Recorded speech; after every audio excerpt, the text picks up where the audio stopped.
సీతారాం అని పక్కన పెట్టి కోనరావు అని పక్కన పెడితే ఒక ఎమ్మెల్యేగా గెలిచిన వ్యక్తి అంటే ఏం చేసినా సాగుతుంది అంటారా సార్? ఎందుకంటే అడుగుతున్నాము, జనరల్గా నేను చూసేదే ఇక్కడ మనం ఆంధ్రస్కి వెళ్ళే వే ఉంది, సో ఆ రోడ్డు అంటే ఇప్పటికి కూడా అది మనం చేయలేనంత పరిస్థితులు ఉన్నామా అని అనిపించింది అన్నమాట. అసమర్థుడు కదా, వాళ్ళ అవినీతి మీద దృష్టి తప్ప అభివృద్ధి మీద ఎక్కడుంది? నేను ఆ రోజు 37 కోట్ల రూపాయలతో 100 అడుగులు రోడ్డు వేయాలని నిధులు మంజూరు చేయించాను. నేను పనులు ప్రారంభించాము. ఎన్నికలు కూడా వచ్చాక పనులు ఆపారు. ప్రభుత్వం మారిన తర్వాత వాటిని రద్దు చేశారు. మళ్ళీ ఆ పనులు మంజూరు చేసుకోవడానికి వాళ్ళకి 2.5 సంవత్సరాలు పట్టింది. ఓ పక్కన మంత్రి, ఓ పక్కన స్పీకర్, ఇద్దరు అత్యున్నతమైన స్థానాల్లోనే ఉన్నారు. వీళ్ళిద్దరికీ అవినీతి తప్ప అభివృద్ధి మీద దృష్టి ఏది?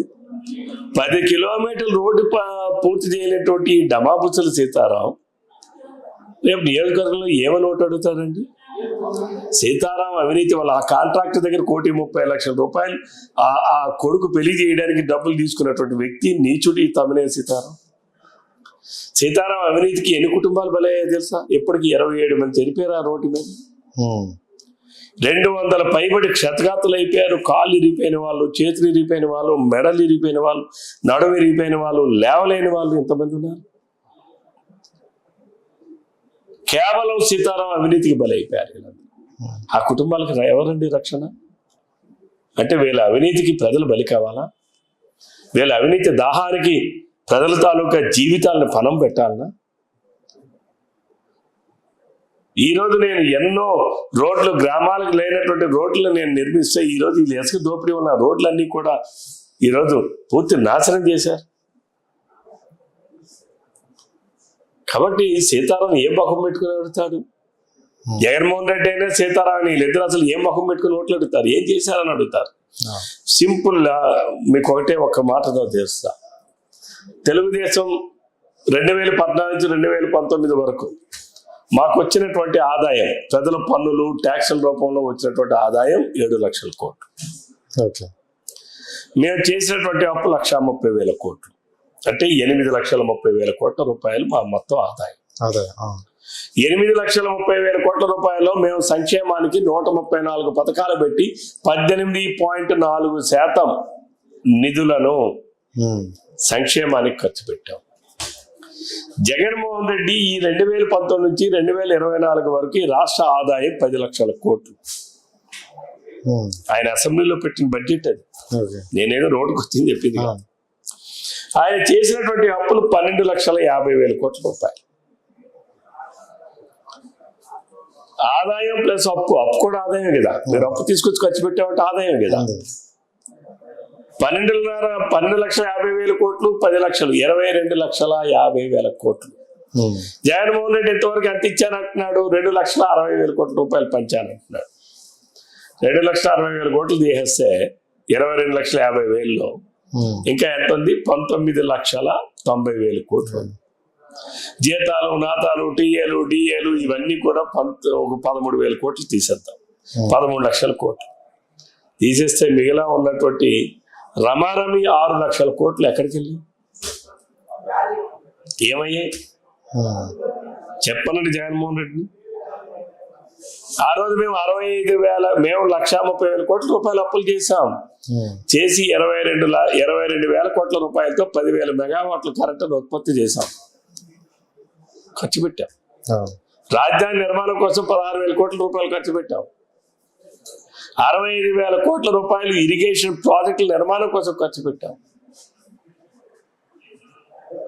రోడ్ ఇన్ఫ్రాస్ట్రక్చరు, డ్రింకింగ్ ఇన్ఫ్రాస్ట్రక్చరు, ఇతర దేనికి అన్నిటికీ కూడా మేము అనేక ఖర్చు పెట్టాం. జగన్మోహన్ రెడ్డి దేనికి ఖర్చు పెట్టాడు ఈ 12 లక్షల కోట్లు? చెప్పగలరా? చూపించగలరా? కాబట్టి జగన్మోహన్ రెడ్డి ఇంకో మాట కూడా చెప్పాడు, నేను మద్యపాన నిషేధం చేసే ఓటు అడుగుతా, లేకపోతే ఓటే అడగనంట. మరి ఏం ముఖం పెట్టుకుని అడుగుతాడు? ఇంకో మాట కూడా జగన్మోహన్ రెడ్డి గారు చెప్పారు, చాలా సభల్లో చెప్పారు, ఏదైనా ఒక మాట ఇచ్చి మాట తప్పితే ఆ ముఖ్యమంత్రిని చీపులతో కొట్టండి లేదా చెప్పులతో కొట్టండి అని చెప్పాడు. అమ్మ ఒడి మాట తెప్పావు, రైతు భరోసా మాట తెప్పావు, మద్య నిషేధం మాట తెప్పావు, సిపిఎస్ వారం రోజుల రద్దు మాట తప్పావు. 2,34,000 ఉద్యోగాలు ప్రతి సంవత్సరం జాబ్ క్యాలెండర్ మాట తప్పావు. చంద్రబాబు నాయుడు కన్నా బ్రహ్మాండమైన పిఆర్సీ ఇస్తానన్నావు, మాట తప్పావు. రివర్స్ పిఆర్సీ ఇచ్చావు. అనేక పథకాలని రద్దు చేశావు. కరెంటు ఛార్జీలు పెన్షన్ అని చెప్పి ముఖ్యమంత్రిగా ప్రమాణ స్వీకారం చేసిన రోజు నాడు ఆయన ఆ వేదిక మీద కరెంటు ఛార్జీలు పెన్షన్ అన్నాడు. 9 సార్లు పెంచావు. ఇవన్నీ మాట తిప్పడం మడమ తిప్పడం కదా. మరి జగన్మోహన్ రెడ్డిని ఈ రాష్ట్ర ప్రజలు దేంతో కొట్టాలి? చీపుర్లతోనా, చెప్పులతోనా, దేంతో కొట్టాలి? ఇది నేనేదో విమర్శించడం లేదు. జగన్మోహన్ రెడ్డి గారు ఆడినటువంటి మాటల్ని ఒకసారి గుర్తు చేస్తున్నారు ప్రధానికానికి. ఇవన్నీ చెప్పిన మాటలే కదా, ఇవన్నీ ఆయన చెప్పినటువంటి మాటలు. కాబట్టి ఈ రాష్ట్ర ప్రజలు విజ్ఞతతో ఆలోచించారు, రాష్ట్రం కోసం ఆలోచించారు. రాష్ట్రం అంతా ఒక పక్కన ఉంది, జగన్మోహన్ రెడ్డి అరాచకం ఒక పక్కన ఉంది. అరాచకం కావాలో రాష్ట్రం కావాలో రాష్ట్ర ప్రజలే నిర్ణయించాలి. అవినీతి కావాలో అభివృద్ధి కావాలో రాష్ట్ర ప్రధానికం విజ్ఞతతో ఆలోచించాలి. మన పిల్లల బంగారు భవిష్యత్తు, బంగారు బాట కావాలో వినాశనం కావాలో రాష్ట్ర ప్రజలు ఆలోచించాలి. కాబట్టి రాష్ట్రంలో ఉన్న ప్రధానికానికి అందరికీ విజ్ఞప్తి చేస్తున్నారు, తెలుగుదేశం జనసేన కూటమిని ఆదరించండి. చంద్రబాబు నాయుడు గారు, పవన్ కళ్యాణ్ గారి నాయకత్వం ఈ రాష్ట్రానికి అవసరం. ఈ రాష్ట్ర భవిష్యత్తు కోసం, రాజధాని నిర్మాణం కోసం, ప్రాజెక్టులు పూర్తి చేయడం కోసం, అన్ని ప్రాంతాల్లో సమాన అభివృద్ధి కోసం, రాష్ట్రంలో పరిశ్రమలు రావడం కోసం, పారిశ్రామిక ప్రగతి సాధించడం కోసం చంద్రబాబు నాయుడు గారు, పవన్ కళ్యాణ్ గారి నాయకత్వం ఈ రాష్ట్రానికి అవసరం.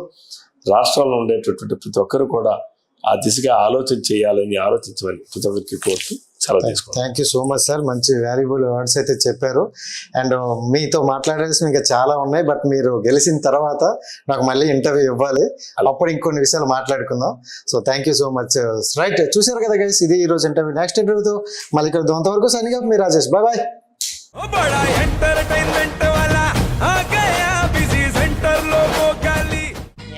సక్కు సక్కేంద్ర సక్కు సక్కు బాయ్ బాయ్ బాయ్ బాయేంద్ర బార్కవ్ హాయ్ బాయ్. గిరాకి వచ్చే టైం ఏంది, కస్టమర్లు వస్తున్నాడు, రేటు కలిపి గురి. కస్టమర్లు వస్తున్నారు కదా, మాత్రం పొగరు ఉంటది. మరి తగ్గించేద్దాం పొగర్ని. డబ్బులు కట్టేస్తావేంటి కొంప తీసి? లేదు, కస్టమర్లు ఆపేద్దాం. పదా మరి మన బిజినెస్ స్టార్ట్ చేద్దాం.